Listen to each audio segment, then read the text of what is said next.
பச்சை மிளகாயும் கத்திரிக்காயும் வாங்கிட்டு போயிருவேன் நான்.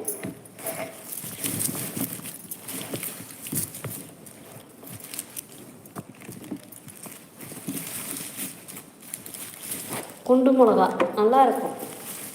தேங்காய் சட்னியில் அரைச்சிங்கன்னா நல்லா வாசனையாக இருக்கும். குண்டு மிளகா இருக்கானா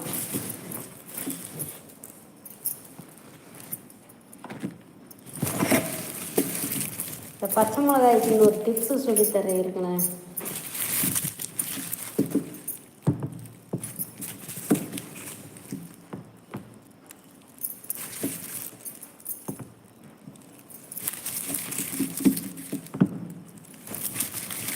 நல்ல வேலை ஞாபகம் வந்தது, இல்லைன்னா காலையில் 2 திட்டு கிடைச்சிருக்கு.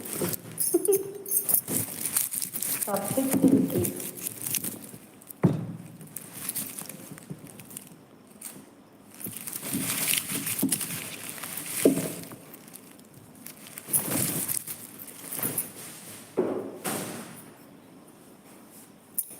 ஏன்னு கேட்டால் அந்த பச்சை மிளகா இருக்கு இல்லையா, எப்போ வாங்கிட்டு வந்தாலும் சரி இந்த க்ரீன் கலர் இருக்கு இல்லையா, இந்த காம்பை எடுத்து வச்சிட்டோம்னா 10 நாள் ஆனாலும் இப்படியே தான் இருக்கும். கலர் சேஞ்சஸே ஆகாது.